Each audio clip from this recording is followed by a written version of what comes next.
ಎಲ್ಲರಿಗೂ ನಮಸ್ಕಾರ. ವಿದ್ಯಾರ್ಥಿ ಮಿತ್ರರೇ, ರಾಣಿ ಚೆನ್ನಮ್ಮ ವಿಶ್ವವಿದ್ಯಾಲಯದ ಪದವಿ ಮೊದಲನೇ ವರ್ಷದ 2ನೇ ಸೆಮಿಸ್ಟರ್ ವಿದ್ಯಾರ್ಥಿಗಳಿಗಿರುವ ಮಾನವ ಹಕ್ಕುಗಳಿಗೆ ಸಂಬಂಧಿಸಿದಂತೆ ಇವತ್ತು ನಾನು ತಮ್ಮೊಂದಿಗೆ ದುರ್ಬಲರ ಹಕ್ಕುಗಳು ಅಂದರೆ human rights of vulnerable groups ಅದರ ಬಗ್ಗೆ ಕೆಲವು ವಿಚಾರಗಳನ್ನು ಹಂಚಿಕೊಳ್ಳಲಿಕ್ಕೆ ಬಂದಿದ್ದೀನಿ.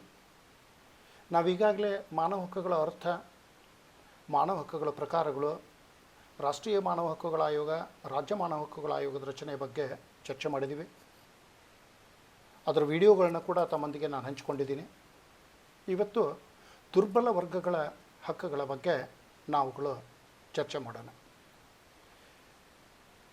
ಈ ಮಾನವ ಹಕ್ಕುಗಳ ವ್ಯಾಖ್ಯೆಯ ಬಗ್ಗೆ ಇವತ್ತು ಚರ್ಚೆ ಮಾಡುವುದು ಅನವಶ್ಯಕ ಅಂತ ನಾನು ಅಂತೀನಿ. ಯಾಕಂದರೆ ಈಗಾಗಲೇ ನಾವು ಇದ್ರ ಬಗ್ಗೆ ಚರ್ಚೆ ಮಾಡಿದ್ದೀವಿ. A right which is believed to belong to every person is a human right ಅಂತ ನಾವು ಚರ್ಚೆ ಮಾಡಿದ್ದೀವಿ. ಈ ಭೂಮಿಯ ಮೇಲೆ ಹುಟ್ಟಿರುವ ಪ್ರತಿಯೊಬ್ಬನಿಗೆ ಇರುವ ಹಕ್ಕಿಗೆ ನಾವು ಮಾನವ ಹಕ್ಕು ಅಂತ ಕರೀತಾ ಇದ್ದೀವಿ.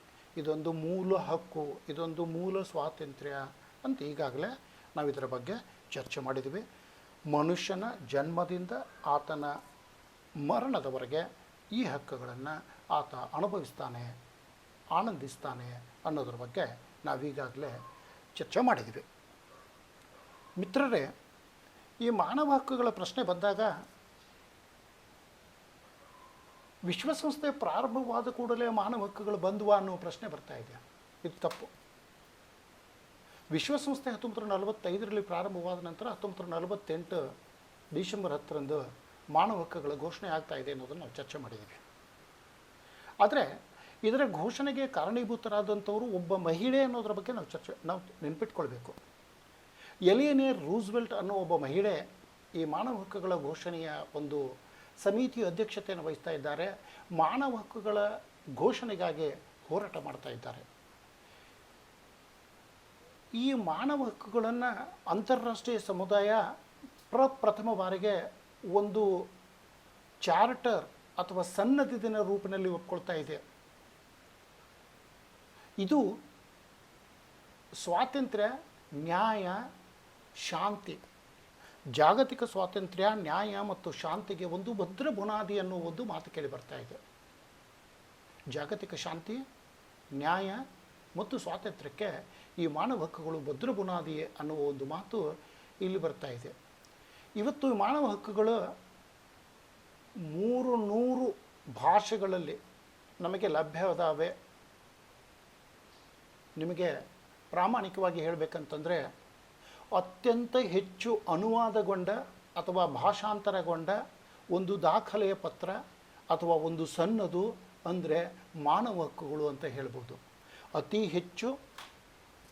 ಹೆಚ್ಚು ಭಾಷಾಂತರಗೊಂಡ ಅಥವಾ ಅನುವಾದಗೊಂಡ ಒಂದು ಸನ್ನದು ಅಂದರೆ ಮಾನವ ಹಕ್ಕುಗಳು ಅಂತೇಳಿ ಮಾನವ ಹಕ್ಕುಗಳ ವಿದ್ಯಾರ್ಥಿಗಳಾದ ನಾವುಗಳು ಭಾಳ ಅಭಿಮಾನದಿಂದ ಹೇಳಬಹುದಾಗಿದೆ. ಈ ಮಾನವ ಹಕ್ಕುಗಳ ವರ್ಗೀಕರಣದ ಬಗ್ಗೆ ನಾನು ಮೊನ್ನೆ ಚರ್ಚೆ ಮಾಡಿದೆ. ಆದರೆ ಇಲ್ಲಿ ಒಂದು ಮಾತನ್ನು ತಮಗೆ ಹೇಳಕ್ಕೆ ಮಾಡ್ತಾ ಇದ್ದೀನಿ. ಜಕ್ ಫ್ರೆಂಚ್ ಸ್ಕಾಲರ್ ಕರೆಲ್ ವಾಸಾಕ್ ಅಂತ ಬರ್ತಾ ಇದ್ದಾನೆ. ಚೆಕೋಸ್ಲೋವೇಕಿಯಾ ಮತ್ತು ಫ್ರಾನ್ಸ್ನ, ಅಂದರೆ ಆತ ಹುಟ್ಟಿದ್ದು ಚೆಕೋಸ್ಲೋವೇಕಿಯಾದಲ್ಲಿ, ನಂತರ ಫ್ರಾನ್ಸ್ನಲ್ಲಿ ಬೆಳೀತಾ ಇದ್ದಾನೆ. ಅಂತಹ ಒಬ್ಬ ಜ್ಞಾನಿ ಕರೆಲ್ ವಾಸಾಕ್ ಅನ್ನೋನು ಈ 3 ಜನರೇಷನ್ ಹಕ್ಕುಗಳ ಬಗ್ಗೆ, ಮಾನವ ಹಕ್ಕುಗಳ ಬಗ್ಗೆ ಮಾತಾಡ್ತಾ ಇದ್ದಾನೆ. ಮೊದಲನೆಯದು ನಾಗರಿಕ ಮತ್ತು ರಾಜಕೀಯ ಹಕ್ಕುಗಳು. ಇವುಗಳಿಗೆ right to life and political participation, ಜೀವಿಸುವ ಹಕ್ಕು ಮತ್ತು ರಾಜಕೀಯ ಭಾಗವಹಿಸುವ ಹಕ್ಕುಗಳು ಅಂತ ಕರೀತಾ ಇದ್ದಾನೆ. ಎರಡನೆಯದು economic, social and cultural rights ಅಂತ ಕರೀತಾ ಇದ್ದಾನೆ. ಎರಡನೆಯ ವರ್ಗದ ಹಕ್ಕುಗಳು economic, social and cultural rights ಅಂತ ಹೇಳ್ತಾ ಇದ್ದಾನೆ. ಇವು ಬಾಳುವುದಕ್ಕೆ, ಬದುಕುವುದಕ್ಕೆ, ಬೆಳೆಯುವುದಕ್ಕೆ ಬೇಕಾಗಿರುವ ಹಕ್ಕುಗಳು. ಮೂರನೆಯದು ಸಾಲಿಡ್ಯಾರಿಟಿ ಹಕ್ಕುಗಳು. ಇಲ್ಲಿ ಶಾಂತಿ ಹಕ್ಕು ಬರ್ತಾ ಇದೆ, ಪರಿಸರದ ಹಕ್ಕು ಬರ್ತಾ ಇದ್ದಾವೆ. ಈ ಹಕ್ಕುಗಳು ನಮ್ಮ ವ್ಯಕ್ತಿತ್ವವನ್ನು, ನಮ್ಮತನವನ್ನು ರೂಪಿಸಲಿಕ್ಕೆ ಕಾರಣೀಭೂತವಾಗಿದ್ದಾವೆ ಅಂತೇಳಿ ನಾವುಗಳು ಹೇಳಬಹುದಾಗಿದೆ. ಇನ್ನು ಈ ವಲ್ನರೇಬಲ್ ಗ್ರೂಪ್ಸ್ ಅಂತ ನಾವೇನು ಕರೀತಾ ಇದ್ದೀವಿ, ಇಲ್ಲಿ ಆಂಗ್ಲ ಭಾಷೆಯಲ್ಲಿ ಇವರಿಗೆ ವಲ್ನರೇಬಲ್ ಗ್ರೂಪ್ಸ್ ಅಂದರೂ ಕೂಡ ದುರ್ಬಲ ವರ್ಗಗಳು ಅಂತ ಕರೀತಾ ಇದ್ದಾರೆ. ಈ ವರ್ಗಗಳ ಹಕ್ಕುಗಳನ್ನು ಅತ್ಯಂತ ಸುಲಭವಾಗಿ ಸರಳವಾಗಿ ಅವರ ಮೇಲೆ ದಬ್ಬಾಳಿಕೆ ಮಾಡಿ, ಅವರ ಮೇಲೆ ಶೋಷಣೆ ಮಾಡಿ, ಅವರಿಗೆ ಹಕ್ಕುಗಳು ಇಲ್ಲದಂತೆ ಮಾಡುವಂತಹ ವರ್ಗಗಳು, ಅಂದರೆ ತಮ್ಮನ್ನು ತಾವು ರಕ್ಷಿಸಿಕೊಳ್ಳಲಾಗದಂಥ, ತಮ್ಮ ಹಕ್ಕುಗಳನ್ನು ರಕ್ಷಿಸಿಕೊಂಡು ತಮ್ಮನ್ನು ತಾವು ರಕ್ಷಿಸಿಕೊಳ್ಳಲಾಗದಂಥ ಒಂದು ವರ್ಗ, ಒಂದು ಜನಾಂಗ, ಒಂದು ಪಂಗಡ, ಒಂದು ಸಮುದಾಯ ಏನು ಬರ್ತಾ ಇದೆ, ಅದಕ್ಕೆ ನಾವು ದುರ್ಬಲ ವರ್ಗ ಅಂತ ಕರಿತಾ ಇದ್ದೀವಿ. ಈ ದುರ್ಬಲ ವರ್ಗಗಳಿಗೆ ವಿಶ್ವಸಂಸ್ಥೆ ಮಾನವ ಹಕ್ಕುಗಳ ಘೋಷಣೆಯಲ್ಲಿ ಹಕ್ಕುಗಳನ್ನು ಕೊಟ್ಟಿದ್ದರೂ ಕೂಡ ಎಷ್ಟೋ ಸನ್ನಿವೇಶದಲ್ಲಿ ಮತ್ತು ಪ್ರಸಂಗಗಳಲ್ಲಿ ಅವರು ತಮ್ಮ ಹಕ್ಕುಗಳನ್ನು ರಕ್ಷಿಸಿಕೊಳ್ಳಲಿಕ್ಕಾಗೋದಿಲ್ಲ. ಅಷ್ಟೇ ಅಲ್ಲ, ಹಕ್ಕುಗಳನ್ನು ಅನುಭವಿಸಲಿಕ್ಕೆ ಆಗೋದಿಲ್ಲ. ಅಂಥವರಿಗೆ ಯಾವ ಹಕ್ಕುಗಳಿದಾವೆ ಅನ್ನೋದ್ರ ಬಗ್ಗೆ ನಾವುಗಳು ಇವತ್ತು ಚರ್ಚೆ ಮಾಡೋಣ. ಈ ದುರ್ಬಲರು ಅಂದರೆ ಯಾರು, ಅಥವಾ ಎಷ್ಟು ದುರ್ಬಲ ಗುಂಪುಗಳು ನಮ್ಮಲ್ಲಿದ್ದಾವೆ ಅನ್ನೋದನ್ನು ನೋಡಿದರೆ, ಮೊದಲನೆಯದಾಗಿ ಮಹಿಳೆ ಮತ್ತು ಹೆಣ್ಣು ಮಕ್ಕಳು, ಎರಡನೆಯದಾಗಿ ಮಕ್ಕಳು, ಮೂರನೆಯದು ರೆಫ್ಯೂಜೀಸ್ ಅಂತ ಕರೀತಾ ಇದ್ದೀವಿ. ನಿರಾಶ್ರಿತರು ಅಂತ ಏನು ಹೇಳ್ತಾ ಇದ್ದೀವಿ, ಈ ನಿರಾಶ್ರಿತರ ಹಕ್ಕುಗಳು ಬರ್ತಾ ಇದ್ದಾವೆ. ನಾಲ್ಕನೆಯದು ಆಂತರಿಕವಾಗಿ ಸ್ಥಳಾಂತರಗೊಂಡ ವ್ಯಕ್ತಿಗಳು, internally displaced persons. ಐದನೆಯದು stateless persons, ಅಂದರೆ ಸ್ಥಿತಿ ಇಲ್ಲದ ವ್ಯಕ್ತಿಗಳು. ಸ್ಥಿತಿ ಅಂದರೆ ಯಾವರೇ ರಾಜ್ಯಕ್ಕೆ ಸೇರದೇ ಇರುವಂಥ ವ್ಯಕ್ತಿಗಳು ಅಂತ ನಾವು ಹೇಳ್ಬೋದು ಅವರಿಗೆ. ಇನ್ನು ನ್ಯಾಷನಲ್ ಮೈನಾರಿಟೀಸ್, ರಾಷ್ಟ್ರೀಯ ಅಲ್ಪಸಂಖ್ಯಾತರು ಅಂತ ಹೇಳ್ಬೋದು. ನೆಕ್ಸ್ಟ್ ಇಂಡಿಜಿನಿಯಸ್ ಪೀಪಲ್ ಅಂದರೆ ಸ್ಥಳೀಯರು ಕೂಡ ಕೆಲವು ಸನ್ನಿವೇಶ, ಕೆಲವು ಪ್ರಸಂಗಗಳಲ್ಲಿ ಈ ಮಾನವ ಹಕ್ಕುಗಳಿಂದ ವಂಚಿತರಾಗ್ತಾ ಇದ್ದಾರೆ ಅನ್ನೋದನ್ನು ನಾವು ನೆನಪಿಟ್ಕೊಳ್ಬೇಕು. ಇನ್ನು ನೆಕ್ಸ್ಟ್ ಮೈಗ್ರೆಂಟ್ ವರ್ಕರ್ಸ್, ಅಂದರೆ ಒಂದು ಸ್ಥಳದಿಂದ ಮತ್ತೊಂದು ಸ್ಥಳಕ್ಕೆ ಕೆಲಸಕ್ಕೆ ಹೋಗುವಂಥ ಜನರು, ಕಾರ್ಮಿಕರು. ನೆಕ್ಸ್ಟ್ ಡಿಸೇಬಲ್ಡ್ ಪರ್ಸನ್ಸ್, ಅಂಗವಿಕಲರು. ನೆಕ್ಸ್ಟ್ ಎಲ್ಡರ್ಲಿ ಪರ್ಸನ್ಸ್, ಹಿರಿಯ ನಾಗರಿಕರು. 11ನೇದು HIV positive persons and AIDS victims, ಈ HIV ಮತ್ತು ಏಡ್ಸ್ನಿಂದ ಬಳಲುತ್ತಿರುವ ವ್ಯಕ್ತಿಗಳ ಹಕ್ಕುಗಳು. 12ನೇದು ರೋಮಾ, ಜಿಪ್ಸಿ ಮತ್ತು ಸಿಂತಿ ಅಂತ ಸಮುದಾಯ ಬರ್ತಾ ಇದ್ದಾವೆ. ಇವು ಅಲ್ಪಸಂಖ್ಯಾತ ಸಮುದಾಯಗಳು, ಅವುಗಳ ಹಕ್ಕುಗಳ ಬಗ್ಗೆ ಬರ್ತಾ ಇದ್ದಾವೆ. ಕೊನೆಯದು ಲೆಸ್ಬಿಯನ್, ಗೇ, ಟ್ರಾನ್ಸ್ಜೆಂಡರ್ ಪೀಪಲ್, ಅಂದರೆ ಸಲಿಂಗಿಗಳು ಮತ್ತು ಈ ಮಂಗಳಮುಖಿಗಳು ಅಂತ ಏನು ಕರಿತಾ ಇದ್ದೀವಿ, ತೃತೀಯ ಲಿಂಗಿಗಳು ಅಂತ ಏನು ಕರಿತಾ ಇದ್ದೀವಿ, ಇವರ ಹಕ್ಕುಗಳು ಇಲ್ಲಿ ಬರ್ತಾ ಇದ್ದಾವೆ ಅನ್ನೋದನ್ನು ನಾವುಗಳು ನೆನಪಿಟ್ಕೊಳ್ಬೇಕು. ಈಗ ಇಲ್ಲಿ ಮಹಿಳೆಯರ ಬಗ್ಗೆ ನೋಡಿದರೆ, ಕನ್ನಡದಲ್ಲಿ ನಾವು ಮಹಿಳೆ ಅಬಲೆ ಅಂತ ಹೇಳ್ತಾ ಇದ್ದೀವಿ. ಹೆಣ್ಣು ಮಕ್ಕಳು ಕೂಡ ಅದೇ ವರ್ಗದಲ್ಲಿ ಬರ್ತಾ ಇದ್ದಾರೆ. ನಮ್ಮ ಇತಿಹಾಸ, ನಮ್ಮ ಸಂಸ್ಕೃತಿ, ನಮ್ಮ ಸಂಪ್ರದಾಯ, ನಮ್ಮ ಪದ್ಧತಿ ಮತ್ತು ರೂಢಿಗಳನ್ನು ನಾವು ಅಧ್ಯಯನ ಮಾಡಿದ್ರೆ, ಅವುಗಳನ್ನು ನಾವು ನೋಡಿದರೆ ನಮಗೇನು ಕಂಡು ಬರ್ತಾ ಇದೆಯಪ್ಪ ಅಂತಂದರೆ, ಮಹಿಳೆಯನ್ನು ಯಾವಾಗಲೂ ಕೀಳಾಗಿ ಕಾಣುವ, ಮಹಿಳೆಯನ್ನು ಅಬಲೆಯನ್ನಾಗಿ ಕಾಣುವ, ಮಹಿಳೆಯನ್ನು ದುರ್ಬಲಳನ್ನಾಗಿ ಕಾಣುವ ಪದ್ಧತಿ ನಿರಂತರವಾಗಿ ಎಲ್ಲ ರಾಷ್ಟ್ರಗಳಲ್ಲಿ, ಎಲ್ಲ ಸಮುದಾಯಗಳಲ್ಲಿ, ಎಲ್ಲ ಸಂಸ್ಥೆಗಳಲ್ಲಿ, ಎಲ್ಲ ಜನಾಂಗಗಳಲ್ಲಿ, ಎಲ್ಲ ಜಾತಿಗಳಲ್ಲಿ ನಡೆದು ಬಂದದ್ದನ್ನು ನಾವು ಕಾಣ್ತಾ ಇದ್ದೀವಿ.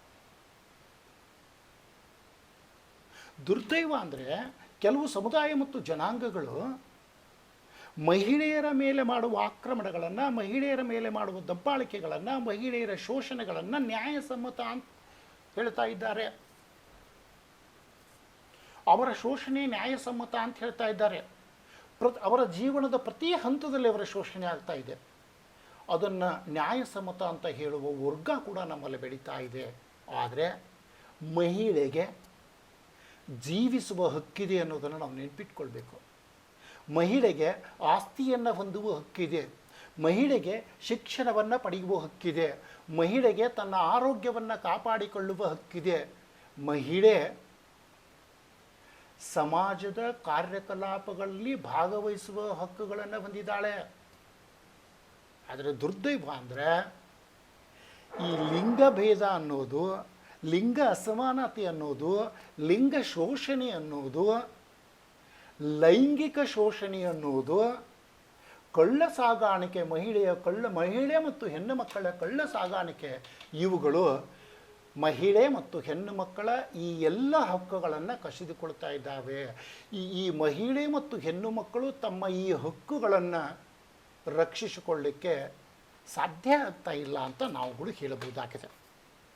ಮಿತ್ರರೇ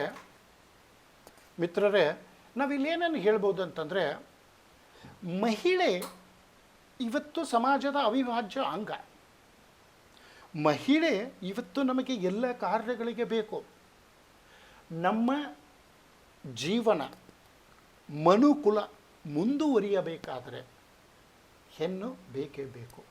ದುರ್ದೈವ ಅಂದರೆ ಅವಳ ಶೋಷಣೆ ಮಾತ್ರ ನಿರಂತರವಾಗಿ ನಡೆಯುವುದನ್ನು ನಾವು ಕಾಣ್ತಾ ಇದ್ದೀವಿ.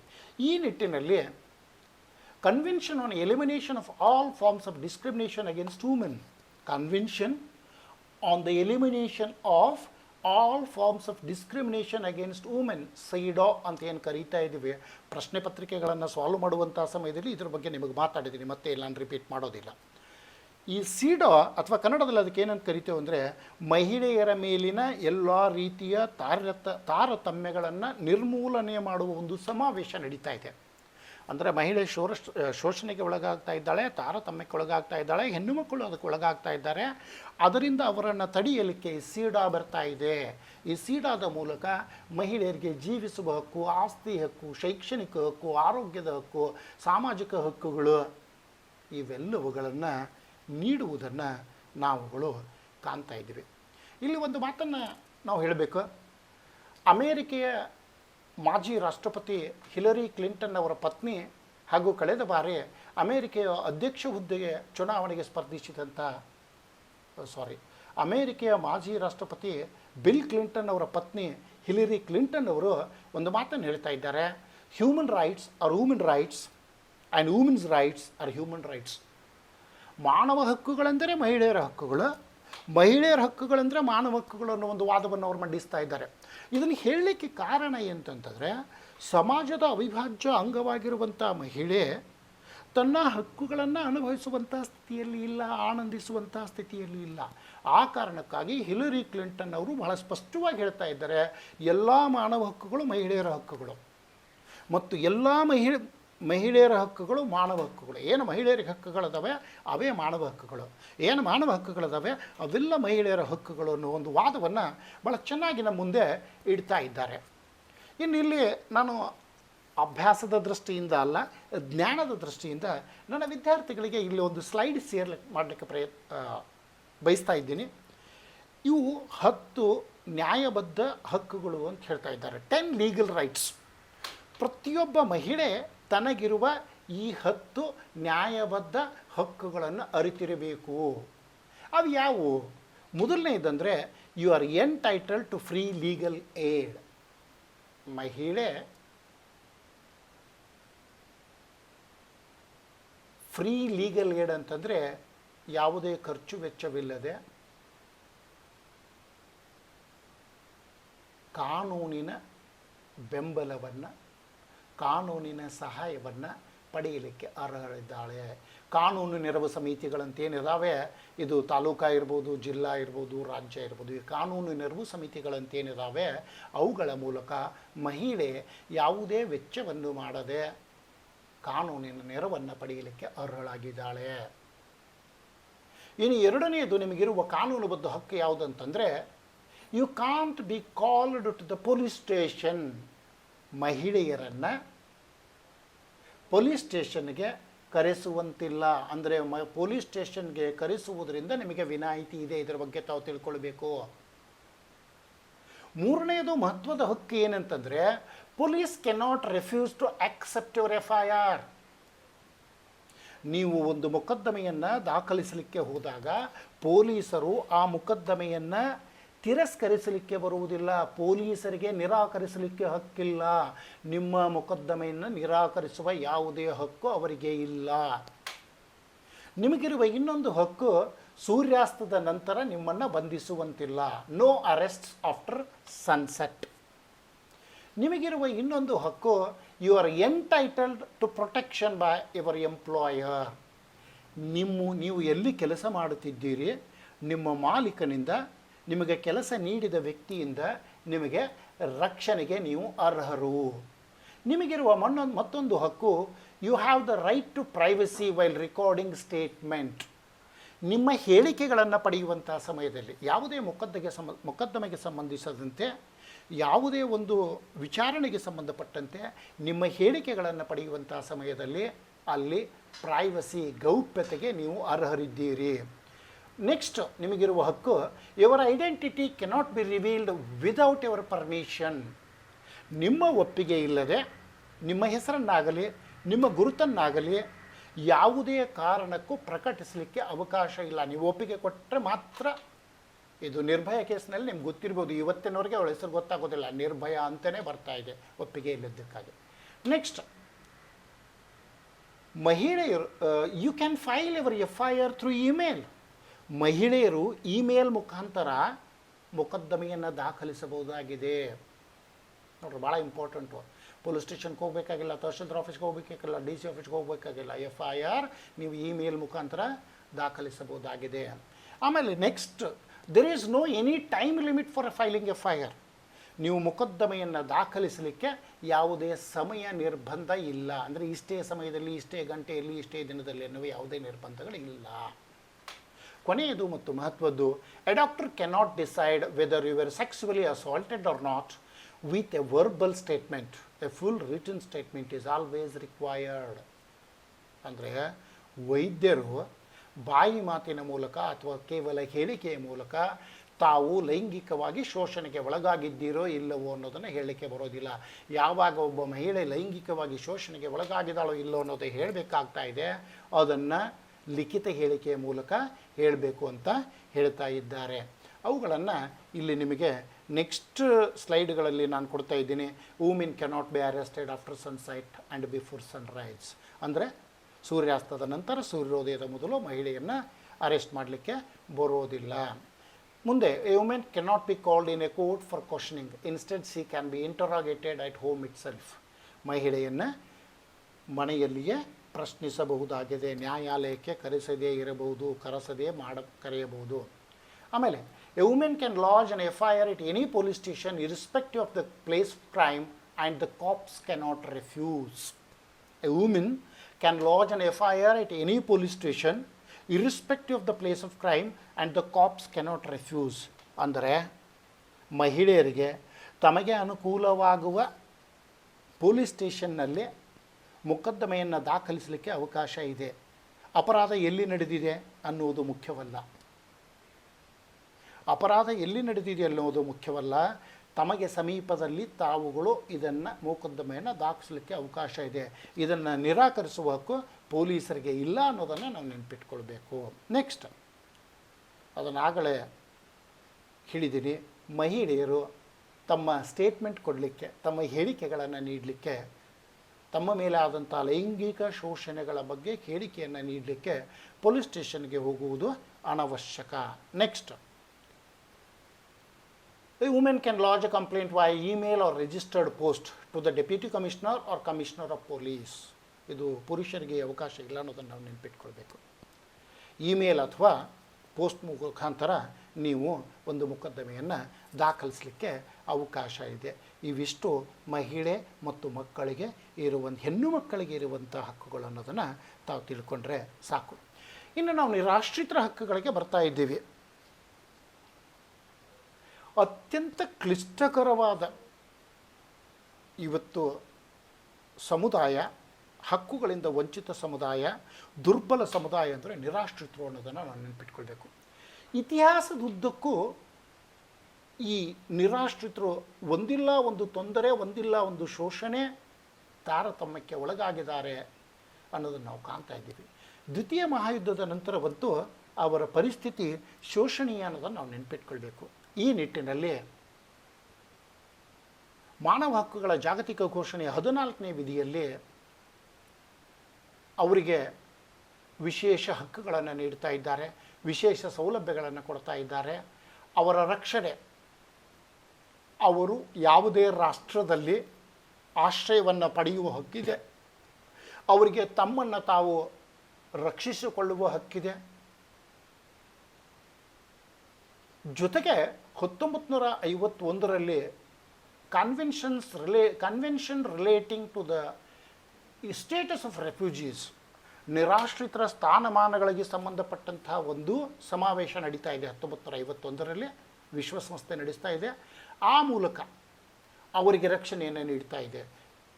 ಈ ಸಮಾವೇಶ 1951ರ ಸಮಾವೇಶ ನಿರಾಶ್ರಿತ ರಕ್ಷಣೆಯಲ್ಲಿ ಒಂದು ಮೈಲುಗಲ್ಲು ಅನ್ನೋದನ್ನು ನಾವು ನೆನಪಿಟ್ಕೊಳ್ಬೇಕು. ಆಮೇಲೆ 1967ರಲ್ಲಿ protocol relating to status of refugees, ಇದು ಕೂಡ ನಿರಾಶ್ರಿತರ ರಕ್ಷಣೆಗೆ ಸಂಬಂಧಪಟ್ಟಂತೆ ಒಂದು ವಿಶಾಲವಾದ ವ್ಯಾಖ್ಯೆಯನ್ನು ನೀಡ್ತಾ ಇದೆ.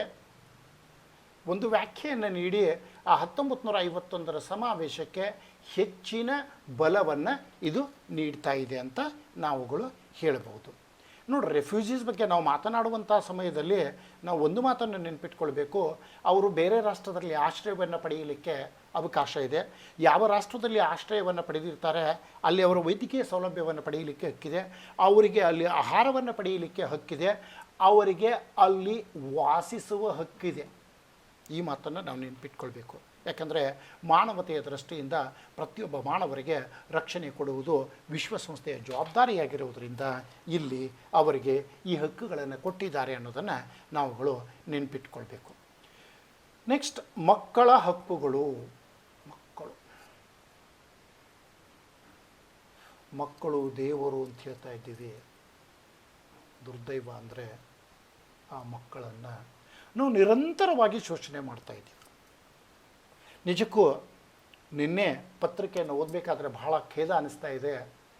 ಒಂದು ಮಗುವಿನ ಗುಪ್ತಾಂಗದಲ್ಲಿ ತನ್ನ ತಂದೆಯೇ ಒಂದು ಕಟ್ಟಿಗೆಯನ್ನು ಹಾಕ್ತಾ ಇದ್ದಾನಂತೆ. ಎಂತಹ ದುರ್ದೈವ.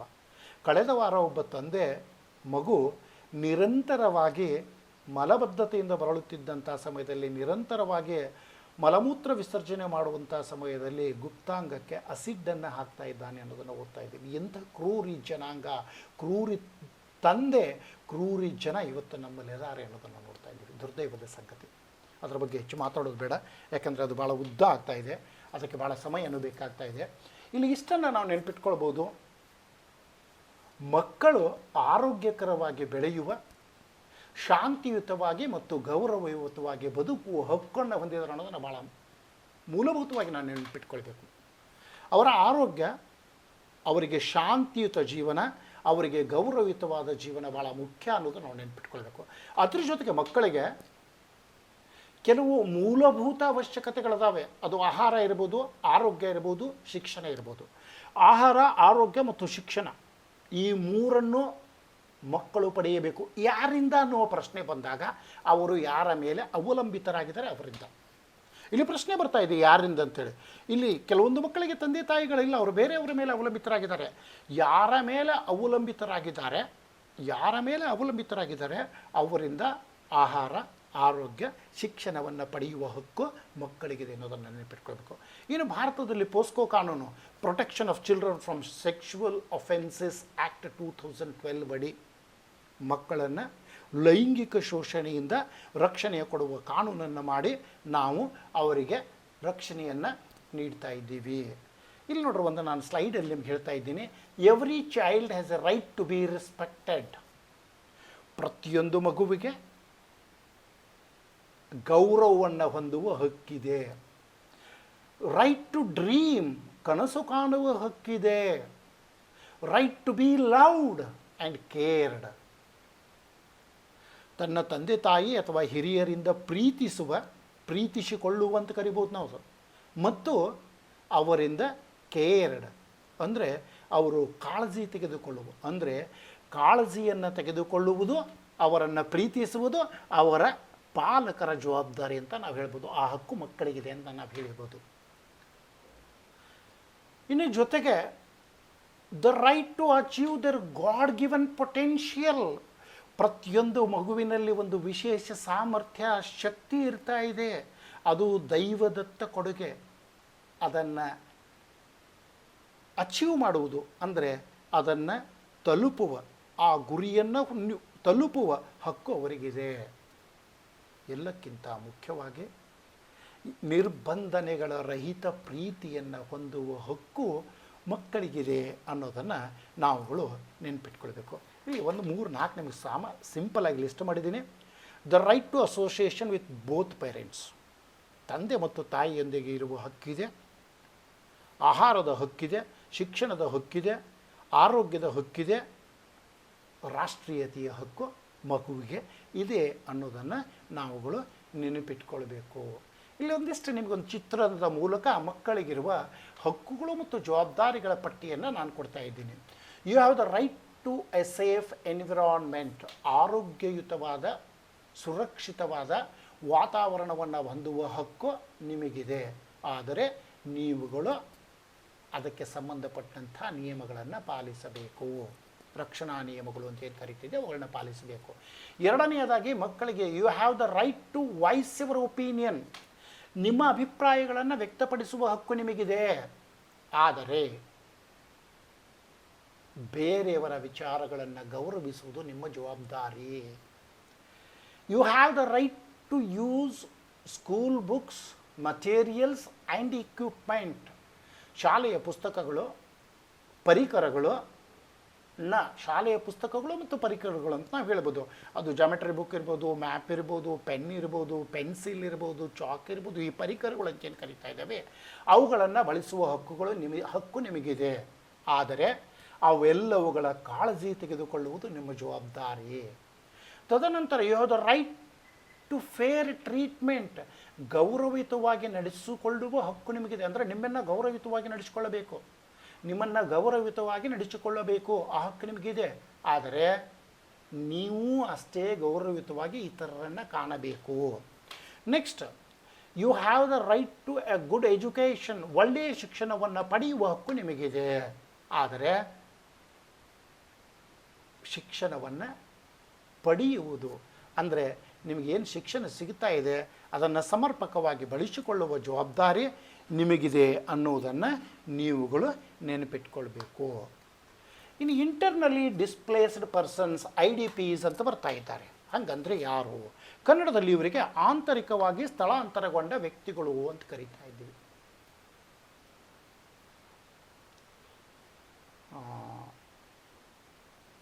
ಗಲಭೆಗಳು, ದಂಗೆಗಳು, ಯುದ್ಧಗಳು ಆದಾಗ ಜನರನ್ನು ಒತ್ತಾಯಪೂರ್ವಕವಾಗಿ ಒಂದು ಪ್ರದೇಶದಿಂದ ಮತ್ತೊಂದು ಪ್ರದೇಶಕ್ಕೆ ಹೋಗಬೇಕಾಗ್ತಾ ಇದೆ. ಉದಾಹರಣೆಗೆ ಜಮ್ಮು ಕಾಶ್ಮೀರದಲ್ಲಿ ಪಂಡಿತರು ಅಂತ ನಾವೇನು ಹೇಳ್ತಾ ಇದ್ದೀವಿ, ಒಂದು ಉದಾಹರಣೆ ಕೊಡ್ತಾ ಇದ್ದೀನಿ. ಅದೇ ಅಂತಲ್ಲ, ಅಂಥ ಸಾಕಷ್ಟು ಉದಾಹರಣೆಗಳು ನಮ್ಮಲ್ಲಿ ಬರ್ತಾ ಇದ್ದಾವೆ. ಇವತ್ತು ಬರ್ನಿಂಗ್ ಟಾಪಿಕ್ ಇರೋದ್ರಿಂದ ಅದರ ಬಗ್ಗೆ ನಾನು ನಿಮ್ಗೆ ಹೇಳ್ತಾ ಇದ್ದೀನಿ. ಒಂದು ಸಮುದಾಯ, ಒಂದು ಜನಾಂಗ, ಒಂದು ವರ್ಗ, ಒಂದು ಪಂಗಡ ಗಲಭೆ ಪೀಡಿತ ಪ್ರದೇಶದಲ್ಲಿದ್ದಾಗ ಅಥವಾ ಮತ್ತಾವುದು ತೊಂದರೆಯಲ್ಲಿದ್ದಾಗ, ಆಂತರಿಕ ಅಸ್ಥಿರ ಸ್ಥಿತಿ ಇದ್ದಾಗ, ಯುದ್ಧದ ಭಯ ಇದ್ದಾಗ, ಅವರ ಜೀವಕ್ಕೆ ಅವರ ಅಸ್ತಿತ್ವಕ್ಕೆ ಅಪಾಯ ಇದ್ದಾಗ ಅವರು ಒಂದು ಪ್ರದೇಶದಿಂದ ಮತ್ತೊಂದು ಪ್ರದೇಶಕ್ಕೆ ವಲಸೆ ಹೋಗಲಿಕ್ಕೆ ಅವಕಾಶ ಇದೆ. ಇದು ನಿರಾಶ್ರಿತರು ಮತ್ತು ಇವರು ಒಂದೇ ಥರ. ಆದರೆ ನಿರಾಶ್ರಿತರು ಬೇರೆ ರಾಷ್ಟ್ರಕ್ಕೆ ಹೋಗ್ತಾ ಇದ್ದಾರೆ, ಇವರು ತಮ್ಮದೇ ರಾಷ್ಟ್ರದಲ್ಲಿ ನಿರಾಶ್ರಿತರಾಗ್ತಾ ಇದ್ದಾರೆ.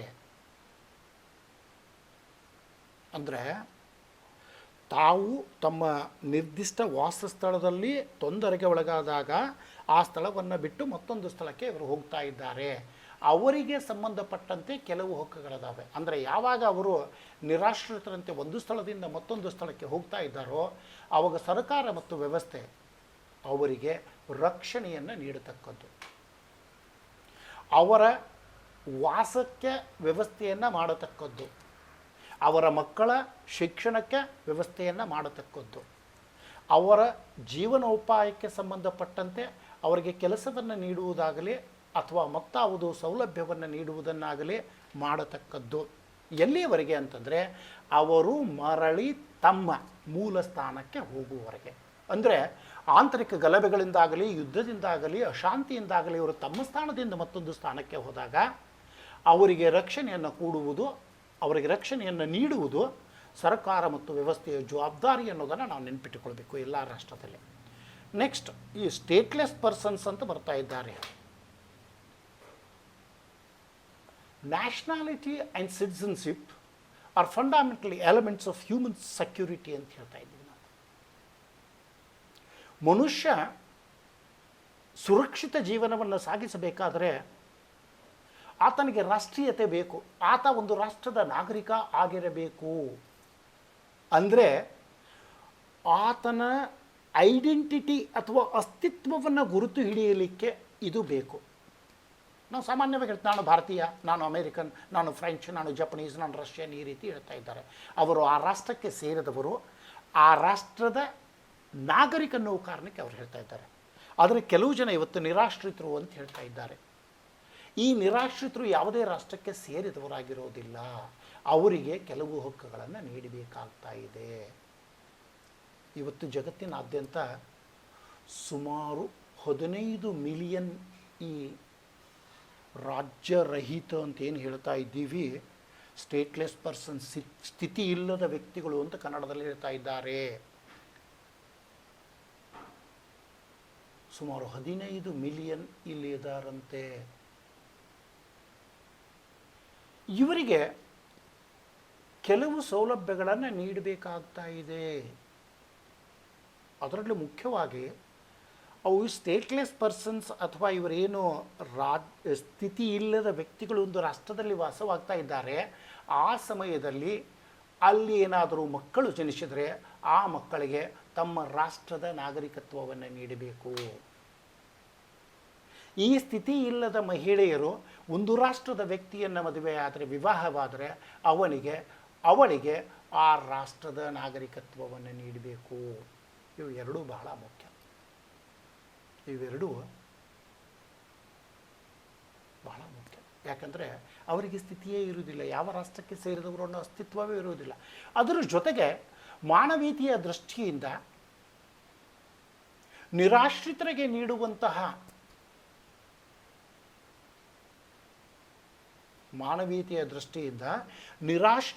ನೀಡುವಂತಹ ಇಲ್ಲಿ ನೆನ್ಪಿಟ್ಕೊಳ್ಬೇಕು ನಾವು, ನಿರಾಶ್ರಿತರಿಗೆ ನೀಡುವ ಅಲ್ಲೇನು ಹೇಳಿದ್ನಲ್ಲ, ಎಲ್ಲ ಹಕ್ಕುಗಳನ್ನು ಇವರಿಗೆ ನೀಡಬೇಕು ಅಂತ ನಮಗೆ ವಿಶ್ವಸಂಸ್ಥೆ ಹೇಳ್ತಾ ಇದೆ. ಇನ್ನು ರಾಷ್ಟ್ರೀಯ ಅಲ್ಪಸಂಖ್ಯಾತರು ಅಂತ ಬರ್ತಾ ಇದ್ದಾರೆ.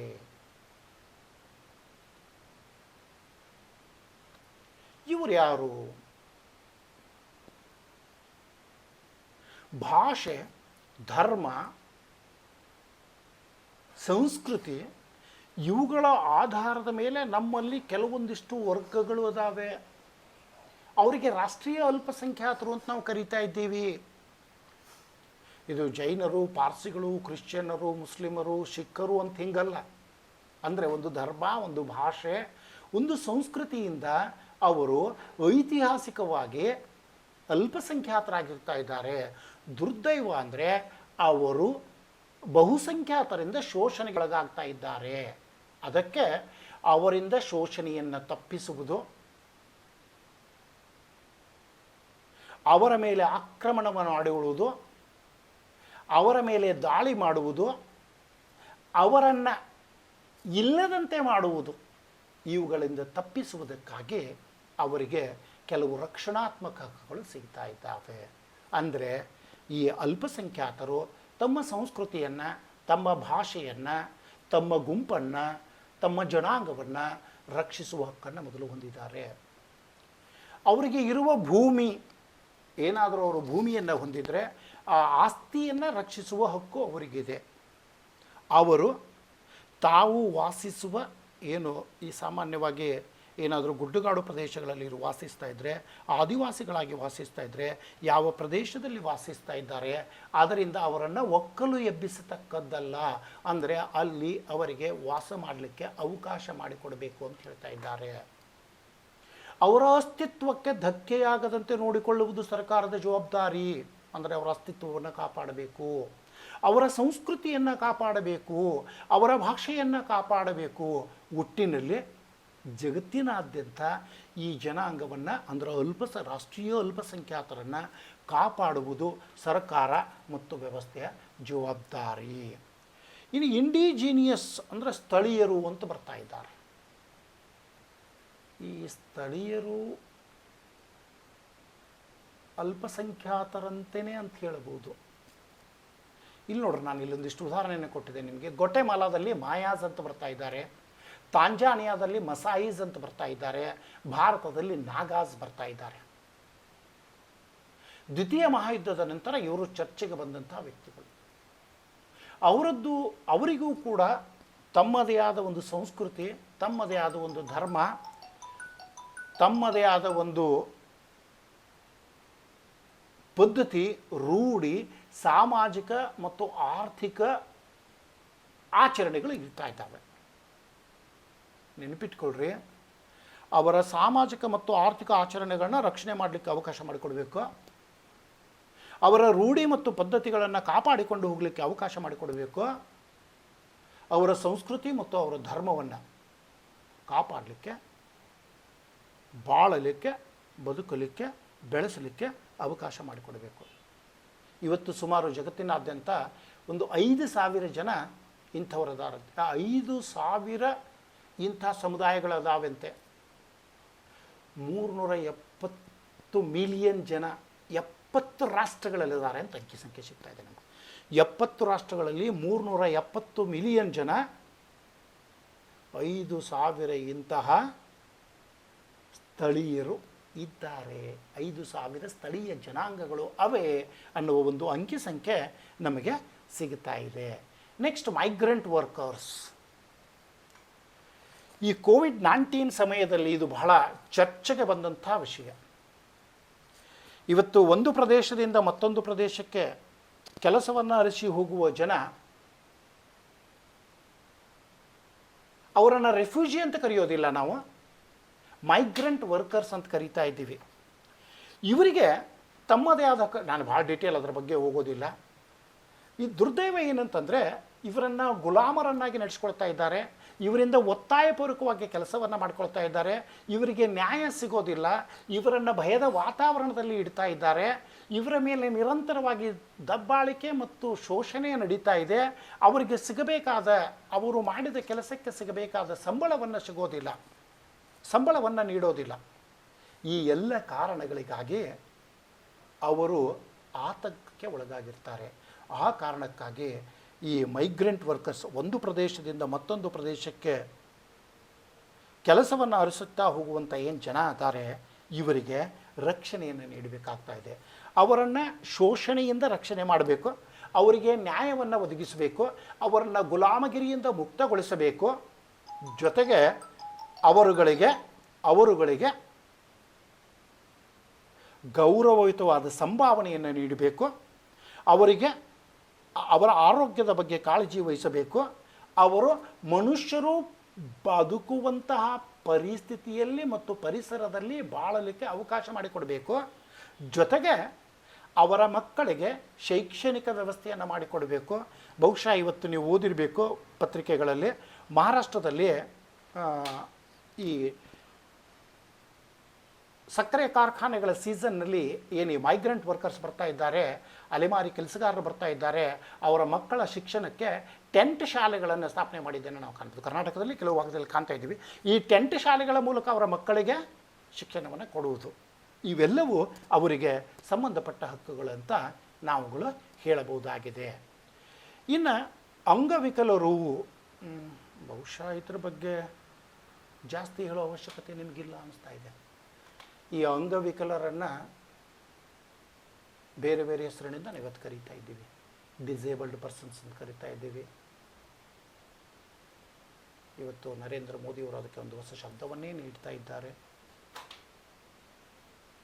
ಆ ಶಬ್ದ ನನ್ನ ನೆನಪೇ ಬರ್ತಾ ಇಲ್ಲ, ಆದರೆ ಅವರೊಂದು ಶಬ್ದವನ್ನೇ ನೀಡ್ತಾ ಇದ್ದಾರೆ ನರೇಂದ್ರ ಮೋದಿಯವರ ಅಧಿಕಾರಕ್ಕೆ ಬಂದ ಮೇಲೆ.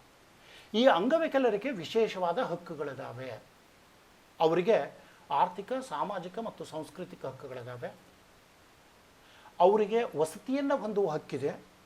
ಅವರಿಗೆ ಕೆಲಸದ ಹಕ್ಕಿದೆ. ಅವರಿಗೆ ಒಂದು ಪ್ರದೇಶದಿಂದ ಮತ್ತೊಂದು ಪ್ರದೇಶಕ್ಕೆ ಪ್ರವಾಸ ಮಾಡುವ ಹಕ್ಕಿದೆ. ಅವರಿಗೆ ಶೈಕ್ಷಣಿಕ ಹಕ್ಕುಗಳಿವೆ. ಅವರಿಗೆ ವಿಶೇಷ ಸೌಲಭ್ಯಗಳು ಮತ್ತು ಸೌಕರ್ಯಗಳಿವೆ ಸಾರ್ವಜನಿಕ ಜೀವನದಲ್ಲಿ. ಅಂದರೆ ಅವರು ಗೌರವಯುತವಾದ ಜೀವನವನ್ನು ನಡೆಸಲಿಕ್ಕೆ, ಅವರು ಎಲ್ಲರಂತೆ ಜೀವನವನ್ನು ನಡೆಸಲಿಕ್ಕೆ ಅವರಿಗೆ ಈ ಹಕ್ಕುಗಳನ್ನು ಕೊಟ್ಟಿದ್ದಾರೆ ಅಂತ ನಾವು ಹೇಳ್ಬೋದು. ಅವರು ಕೂಡ ಮನುಷ್ಯರು, ಅವರಿಗೂ ಕೂಡ ನಮ್ಮಂತೆಯೇ ಜೀವ ಇದೆ. ಆದರೆ ದುರ್ದೈವವಶಾತ್ ಅವರು ಅವರ ಒಂದು ಅಂಗ ಊನವಾಗಿರೋದ್ರಿಂದ ಅವರನ್ನು ಅಂಗವಿಕಲರಂತ ಕರೆದು ಅವರನ್ನು ದ್ವಿತೀಯ ದರ್ಜೆ ನಾಗರಿಕರಂತೆ ಕಾಣದೆ ಅವರಿಗೂ ಕೂಡ ಆರ್ಥಿಕ, ಸಾಮಾಜಿಕ, ಸಾಂಸ್ಕೃತಿಕ ಹಕ್ಕುಗಳನ್ನು ನೀಡುವುದರ ಜೊತೆಗೆ ಅವರಿಗೆ ವಸತಿ ಹಕ್ಕನ್ನು, ಕೆಲಸದ ಹಕ್ಕನ್ನು, ಪ್ರವಾಸದ ಹಕ್ಕನ್ನು, ಜೊತೆಗೆ ಶಿಕ್ಷಣದ ಹಕ್ಕನ್ನು ಕೊಟ್ಟು ನಮ್ಮ ಜೊತೆಗೆ ಸಮಾನರಾಗಿ ಬಾಳಲಿಕ್ಕೆ ಅವಕಾಶ ಮಾಡಿಕೊಡ್ಬೋದು ಅಂತ ಹೇಳಬಹುದಾಗಿದೆ. ನೆಕ್ಸ್ಟ್, ಹಿರಿಯ ನಾಗರಿಕರು.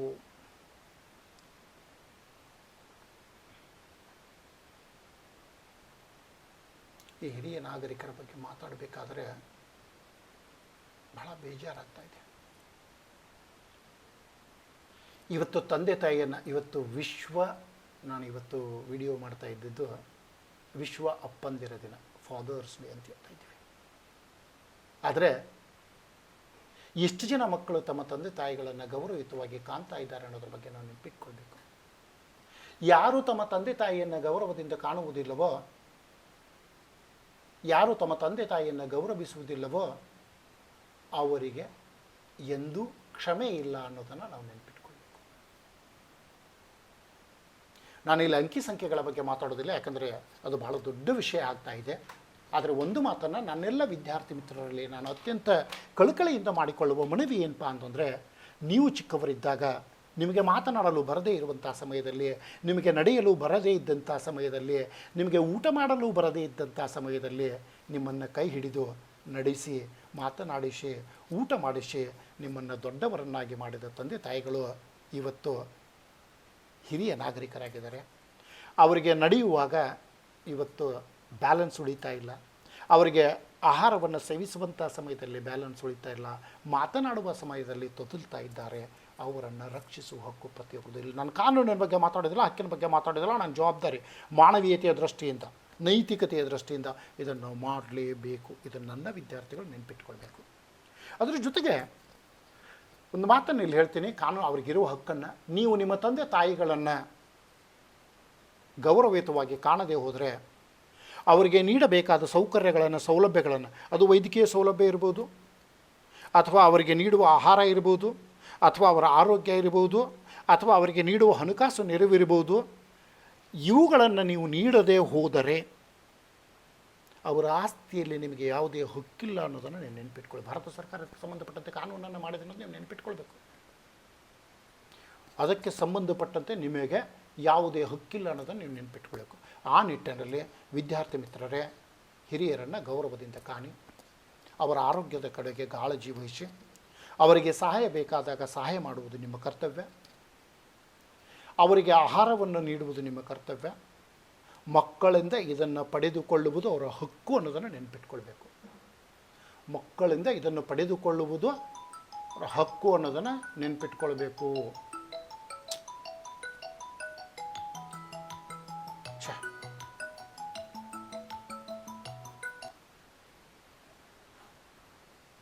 ಅದರ ಜೊತೆಗೆ ನಾವುಗಳು ಮತ್ತೊಂದು ಮಾತನ್ನು ಇಲ್ಲಿ ನೆನಪಿಟ್ಕೊಳ್ಬೇಕು. ಯಾವ ತಂದೆ ತಾಯಿ ನಮ್ಮನ್ನು ಕಂಡಿದ್ದಾರೆ, ಯಾವ ತಂದೆ ತಾಯಿ ನಮ್ಮನ್ನು ಬೆಳೆಸಿದ್ದಾರೆ, ಯಾವ ತಂದೆ ತಾಯಿ ನಮಗೆ ಇವತ್ತು ಗೌರವಯುತವಾದ ಸ್ಥಾನಮಾನವನ್ನು ಕೊಟ್ಟಿದ್ದಾರೆ, ಅವರಿಗೆ ಅದೇ ಗೌರವವನ್ನು ನಾವು ನೀಡಬೇಕು. ನೆಕ್ಸ್ಟ್ ಬರ್ತಾ ಇದ್ದೀನಿ ನಾನು, HIV positive persons and AIDS victims. ಇವ್ರ ಬಗ್ಗೆ ಒಂದೇ ಮಾತನ್ನು ಹೇಳ್ತಾ ಇದ್ದೀನಿ. ಅವರನ್ನು ಕೀಳಾಗಿ ಕಾಣದೆ, ಅವರನ್ನು ಬೇರೆ ದೃಷ್ಟಿಯಿಂದ ನೋಡದೆ, ನಮಗಿರುವ ಎಲ್ಲ ಹಕ್ಕುಗಳು ಅವರಿಗಿವೆ. ಆರ್ಥಿಕ ಹಕ್ಕುಗಳಿರ್ಬೋದು, ಸಾಮಾಜಿಕ ಹಕ್ಕುಗಳಿರ್ಬೋದು, ಸಾಂಸ್ಕೃತಿಕ ಹಕ್ಕುಗಳು ಇರ್ಬೋದು, ಕೆಲಸದ ಹಕ್ಕು ಇರ್ಬೋದು, ಜೀವಿಸುವ ಹಕ್ಕು ಇರ್ಬೋದು, ವಾಸ ಮಾಡುವ ಹಕ್ಕು ಇರ್ಬೋದು, ಸಂಘಟನೆಗಳನ್ನು ಸ್ಥಾಪಿಸುವ ಹಕ್ಕಿರ್ಬೋದು, ಮಾತನಾಡುವ ಹಕ್ಕಿರ್ಬೋದು, ಪ್ರವಾಸದ ಹಕ್ಕಿರ್ಬೋದು, ರಾಜಕೀಯ ಹಕ್ಕಿರ್ಬೋದು. ಈ ಎಲ್ಲ ಹಕ್ಕುಗಳು ಅವರಿಗಿದೆ ಅನ್ನೋದನ್ನು ನಾವು ನೆನಪಿಟ್ಕೊಳ್ಬೇಕು.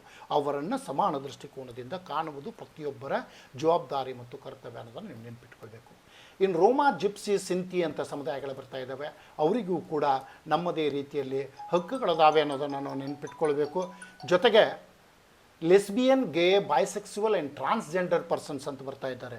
ಅಂದರೆ ಇವರಿಗೆ ನಾವೇನು ಹೇಳ್ಬೋದು ಅಂತಂದರೆ ಸಲಿಂಗಿಗಳು ಮತ್ತು ತೃತೀಯ ಲಿಂಗಿಗಳು ಅಂತ ಬರ್ತಾ ಇದ್ದಾರೆ. ಅವರಿಗೂ ಕೂಡ ಅವರದೇ ಆದ ಹಕ್ಕುಗಳಿದಾವೆ. ಇಲ್ಲಿ ಅವರಿಗೆ ಗೌಪ್ಯತೆಯ ಹಕ್ಕಿದೆ, ಅವರಿಗೆ ಎಂಪ್ಲಾಯ್ಮೆಂಟ್, ಉದ್ಯೋಗದ ಹಕ್ಕಿದೆ, ಅವರಿಗೆ ಶಿಕ್ಷಣದ ಹಕ್ಕಿದೆ, ಅವರಿಗೆ ಲೈಂಗಿಕ ಶೋಷಣೆಯಿಂದ ರಕ್ಷಣೆಯ ಹಕ್ಕಿದೆ, ಅವರಿಗೆ ದಬ್ಬಾಳಿಕೆಯಿಂದ ರಕ್ಷಿಸಿಕೊಳ್ಳುವ ಹಕ್ಕಿದೆ, ಅವರಿಗೆ ತಮ್ಮದೇ ಆದ ಜೀವನವನ್ನು ಸಾಗಿಸುವ ಹಕ್ಕಿದೆ. ಈ ನಿಟ್ಟಿನಲ್ಲಿ ಅವರಿಗೆ ನಾಗರಿಕ ಹಕ್ಕುಗಳನ್ನು, ರಾಜಕೀಯ ಹಕ್ಕುಗಳನ್ನು ನೀಡಬೇಕು. ಅವರನ್ನು ಕೂಡ ಸಮಾಜದಲ್ಲಿ ಗೌರವದಿಂದ ಕಾಣಬೇಕು. ಆದರೆ ಕೆಲವು ರಾಷ್ಟ್ರಗಳಲ್ಲಿ ಈ ಸಲಿಂಗಿಗಳಿಗೆ ಮರಣದಂಡನೆಯನ್ನು ನೀಡುವುದನ್ನು ನಾವು ಕಾಣ್ತಾ ಇದ್ದೀವಿ. ಅಮೇರಿಕಾದಂಥ ರಾಷ್ಟ್ರಗಳಲ್ಲಿ ಇವತ್ತು ಸಲಿಂಗ ಕಾಮವನ್ನು ಕಾನೂನುಬದ್ಧವಾಗಿ ಮಾಡಿರುವುದನ್ನು ನಾವು ಕಾಣ್ತಾ ಇದ್ದೀವಿ. ಆದರೆ ದುರ್ದೈವ ಅಂದರೆ ಇವರು ಶೋಷಣೆ, ದಬ್ಬಾಳಿಕೆ, ಎಲ್ಲ ತರಹದ ಒಂದು ಕ್ರೂರ ವ್ಯವಸ್ಥೆಗೆ ಒಳಗಾಗ್ತಾ ಇದ್ದಾರೆ ಅಂತ ನಾವು ಕಾಣ್ತಾ ಇದ್ದೀವಿ. ಅವರನ್ನು ಆ ರೀತಿ ಮಾಡದೆ ಅವರಿಗೂ ಕೂಡ ಗೌರವವನ್ನು ನೀಡಬೇಕು. ಅವರ ಗೌಪ್ಯತೆ ಹಕ್ಕನ್ನು ಮನ್ನಿಸಬೇಕು. ಅವರಿಗೆ ಉದ್ಯೋಗವನ್ನು ನೀಡಬೇಕು, ಅವರಿಗೆ ಶಿಕ್ಷಣವನ್ನು ನೀಡಬೇಕು, ಅವರಿಗೆ ಅವಕಾಶಗಳನ್ನು ನೀಡಬೇಕು, ಅವರನ್ನು ಸಮಾನರನ್ನಾಗಿ ಕಾಣಬೇಕು ಅಂತ ಹೇಳ್ತಾ ನನ್ನ ವಿಚಾರಗಳನ್ನು ಮುಗಿಸ್ತಾ ಇದ್ದೀನಿ. ಇಲ್ಲಿ ಕೊನೆಯದಾಗಿ ಒಂದು ಸ್ಲೈಡ್ ಕೊಟ್ಟಿದ್ದೀನಿ.